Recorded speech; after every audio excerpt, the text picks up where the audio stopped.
جمعے کے خطبے کے اندر آپ نے شان رسالت مآب بیان کی، اور کیا کی؟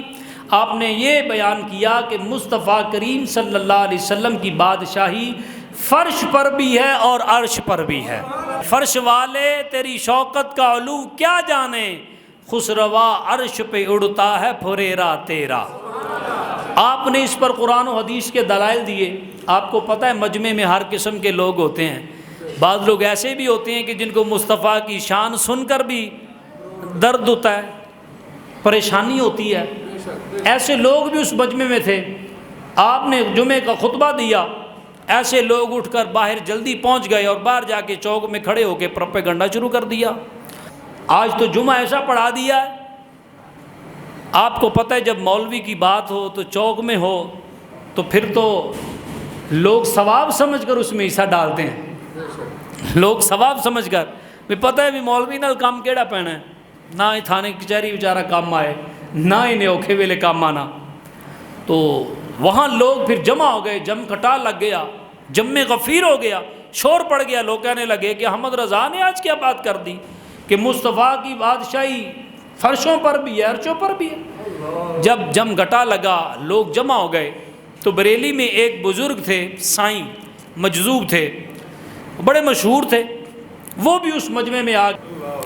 وہ سائیں جو مجذوب تھے اور واقعی کرنی والے تھے، آج لوگ کہتے ہیں نا کرنی والا فلانا، تو وہ ہم اس کو کرنی والا سمجھتے ہیں کہ جو 10 مہینہ غسل ہی نہ کرے، جو بیچارہ فٹ پاتھ پہ بیٹھا ہو، لوگ کہتے ہیں بڑا کرنی والا۔ میں نے کہا بالکل بڑا کرنی والا ہے، انہوں اپنے گھر دے بھی گھر نہیں وڑن دیں دے، یہ ایسا کرنی والا ہے۔ لیکن وہ ڈبہ پیر نہیں، سچا پیر تھا۔ لوگوں میں مشہور یہ تھا کہ جو اس کی مخالفت کرتا ہے اس کا نقصان ہو جاتا ہے، اور ہوتا بھی ایسا ہی تھا۔ جو اس کی مخالفت کرتا، کسی بات پہ اڑتا، اس کا کوئی نہ کوئی نقصان ہو جاتا تھا۔ وہ اس مجمع میں آ گئے، آ کے کہنے لگے کیا بات ہے، کیوں مجمع لگا رکھا ہے؟ لوگ کہنے لگے کہ مجمع یہ لگا ہے کہ آج احمد رضا نے مسئلہ یہ کر دیا ہے کہ مصطفیٰ کی بادشاہی زمین پر بھی ہے، آسمانوں اور عرش پر بھی ہے۔ وہ کہنے لگے ٹھہرو، آنکھوں والے تھے، کہنے لگے ٹھہرو میں دیکھتا ہوں۔ آنکھیں بند کی، چند لمحے آنکھیں بند کرنے کے بعد کہنے لگے احمد رضا جھوٹ بولتا ہے کہ میں نے دیکھا ہے کہ مصطفیٰ کی بادشاہی فرشوں پر تو ہے، عرشوں پر نہیں ہے۔ انہوں نے کہا پھر کیا کریں؟ کہنے لگا مجھے لے چلو احمد رضا کے پاس۔ امام احمد رضا کے پاس آ گئے، ابھی آپ مسجد میں ہی تھے، لوگوں سے مل رہے تھے جمعے کے بعد، تو وہ سائیں آ گئے، لوگوں میں مشہور ہو گیا، شور پڑ گیا، ابھی سائیں آ گئے۔ سائیں نے آ کے کہا مولوی احمد رضا تو نے مسئلہ کیا ہے؟ کہاں کیا ہے؟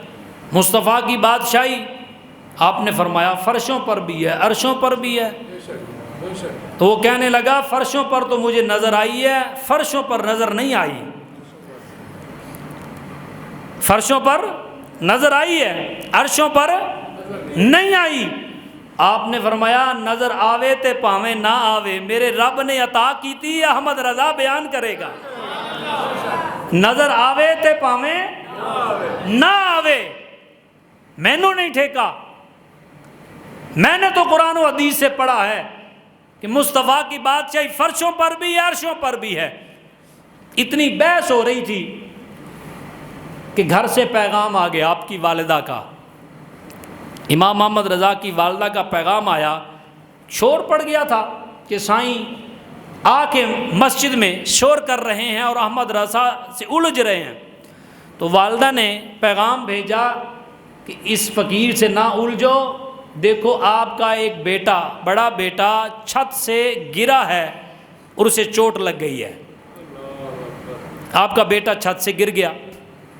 تو والدہ نے پیغام بھیجا کہ اس سے نہ الجھو۔ لوگ حیران ہو گئے کہ یار سائیں ٹھیک کہتا ہے، احمد رضا اس سے الجھا ہے، تو دیکھو احمد رضا کا بچہ بھی گر گیا ہے چھت سے۔ لیکن یہ سچے عاشق تھے نا، آپ نے فرمایا میرا ایک بچہ کیا 1000 ہوں، ایک ایک کر کے مصطفیٰ کی عزت پر قربان ہویا ہی کچھ نہیں۔ ذرا ڈٹ کے مصطفیٰ کی ناموس پر پہرا دیجئے، دیکھیں مجھے تو کچھ بھی نہیں ہوا۔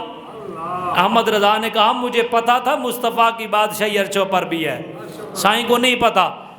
آپ نے جب بحث لمبی ہو آپ نے فرمایا تم سب لوگ چلے جاؤ، سائیں سے بھی کہا چلے جاؤ، عصر کی نماز تک تمہیں پتہ چل جائے گا کہ مصطفیٰ کی بادشاہی عرشوں پر بھی ہے۔ جمعے کے لوگ چلے گئے، عصر کی نماز کا وقت ہوا، اور آپ کی عادت ہی ساری زندگی رہی کہ عصر کی نماز کے بعد آپ مسجد میں بیٹھ کے لوگوں سے ملاقات کرتے تھے۔ ابھی آپ نے عصر کی نماز پڑھی ہی تھی تو وہ سائیں پھر مسجد میں آ گئے، لوگ بھی ساتھ ہیں، شور پڑ گیا، ابھی سائیں آ گئے، سائیں آ گئے، لوگ اب کھڑے ہو گئے، شور پڑ گیا، ابھی یار اب پتہ نہیں کوئی نئی گل کھلے گی، نیا بات۔ لیکن سائیں نے آتے ہی شور کیا، اور لوگوں سن لو میں غلطی پر تھا، احمد رضا سچا ہے، احمد رضا سچا ہے۔ جو مریدین تھے، شاگرد تھے، انہوں نے کہا کہ ہمیں بھی بات سمجھائیے، ہم کس طرف جائیں؟ اگر سائیں جھوٹا تھا تو آپ کا بچہ کیوں گرا؟ اللہ اکبر، آپ سچے تھے، سائیں اگر جھوٹا تھا تو بچہ کیوں گرا؟ تو آپ نے فرمایا بات یہ ہے، بچہ تو گرا ہے مگر یہ تم نے نہیں دیکھا اسے چوٹ نہیں لگی، اسے چوٹ، کرامت اس کی بھی ظاہر ہو گئی۔ فرمایا یہ اتنی بات اس لیے ظاہر ہوئی کہ اللہ بتانا چاہتا تھا کہ یہ جو سائیں ہے ڈبہ پیر نہیں ہے، سچا پیر ہے، ڈبہ پیر نہیں، سچا پیر ہے، کرامت اس کی بھی ظاہر ہو گئی، لیکن ہوا اس لیے کچھ نہیں کہ سچا میں بھی تھا۔ تو حضور پھر اس کو کیسے علم ہو گیا؟ فرمایا جب یہ آیا تھا نا جمعے کے وقت تو میں نے اسی وقت دیکھ لیا تھا کہ اس کا کشف جو کام کرتا ہے زمین پر کام کرتا ہے، عرش پر اس کی نظر نہیں جا سکتی، حجابات ہیں۔ تو میں نے زور سے لے کے جمعے سے لے کے عصر کی نماز تک اللہ کی بارگاہ میں دعا کی، یا اللہ اگر مجھ فقیر کو تو نے ذمہ داری ولایت میں بھی دی ہوئی ہے تو میں دعا کرتا ہوں کہ سائیں کی نظروں سے پردے اٹھا دے اور اسے مصطفیٰ کی بادشاہی کا نظارہ کروا دے۔ یہ ویسے ہی نہیں آیا پر جو میرے مصطفیٰ کی بادشاہی کا جھنڈا لہرا رہا تھا، اپنی آنکھوں سے دیکھ کر آ رہا ہے کہ اس نے احمد رضا کی دعا کو سمجھ لیا ہے کہ میری دعا کی برکت سے اللہ نے اس سے پردے حجابات اٹھا دیے ہیں اور مصطفیٰ کی بادشاہی کا نظارہ کروا دیا ہے۔ تو امام احمد رضا خالی مولوی اور پیر اور شاعر نہیں تھے، ایسے اللہ کے فقیر تھے جو مجذوبوں کو بھی دھکا لگا کے اگلی منزل پہنچا دیا کرتے تھے۔